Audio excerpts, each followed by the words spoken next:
Isadora Moro Sampaio, estupro marital, ainda prisão ao débito conjugal. Bom, o presente artigo buscou analisar o estupro marital dentro das normas do direito brasileiro, enquanto forma de perpetuação social e jurídica da herança carregada desde a colonização do país até os dias atuais. Desde a criação do mundo, né, o poder ele é distribuído para aquele que é considerado protagonista das relações de dominação da época. Diante disso, o homem ele sempre assumiu um papel central nas mais variadas sociedades e distintos povos. Então, ele sempre era o detentor das decisões e negociações.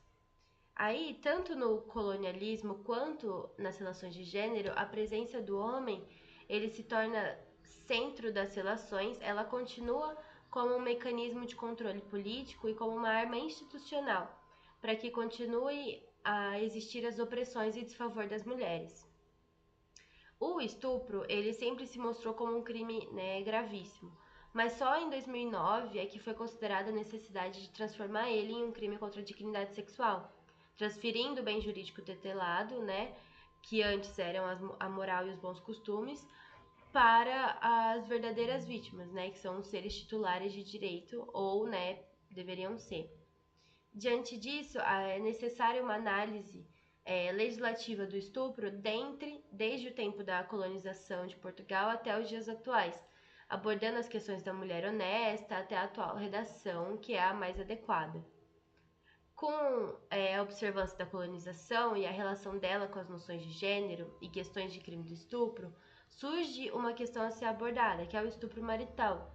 porque a mulher se torna subalterna do seu marido, o que para ela não é uma grande mudança em face da imposição social para sua submissão e mudança desde quando era menina, né? Porque até então era em favor de seu pai e irmãos, assim desde os primórdios da sociedade. Diante disso, um dos ambientes em que a opressão mais ocorre, e por vezes é onde ela é mais ignorada, é o doméstico familiar. Porque apesar dele ser estruturado, ele por vezes é o responsável por relativizar os direitos das mulheres, aprisionando-as numa instituição em que elas se tornam submissas para assumir os seus deveres enquanto esposa e depois mãe. Essa situação, a gente acaba entrando numa narrativa perigosa de interpretação do que são os deveres conjugais, de uma maneira que subverte os direitos das mulheres, assumindo que dentro da perspectiva do Código Civil, de dever da vida comum, do domicílio conjugal, também existe o dever da consensualidade, que é quando se fala em relações sexuais entre os cônjuges, tratando como débito conjugal.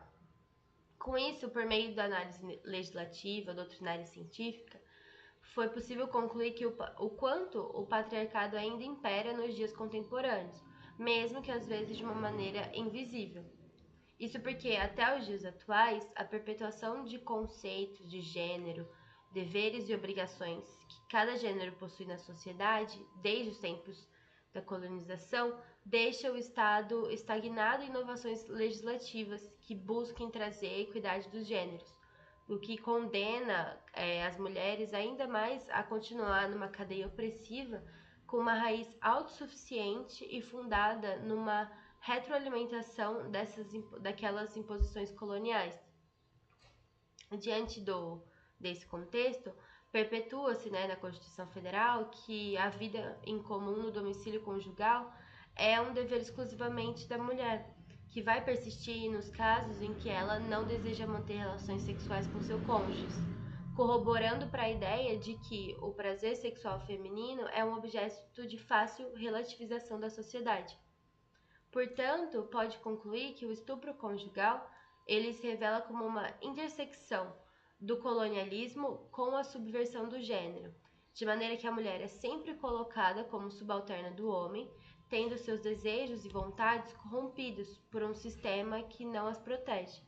e é coberta as violências sofridas por elas, diante do consentimento presumido da relação conjugal. Então, o trabalho chegou à conclusão que é necessário discutir mais sobre as questões de deveres conjugais, relacionamentos familiares abusivos, decorrentes do colonialismo, enquanto mantedores indiretos das concepções de gênero,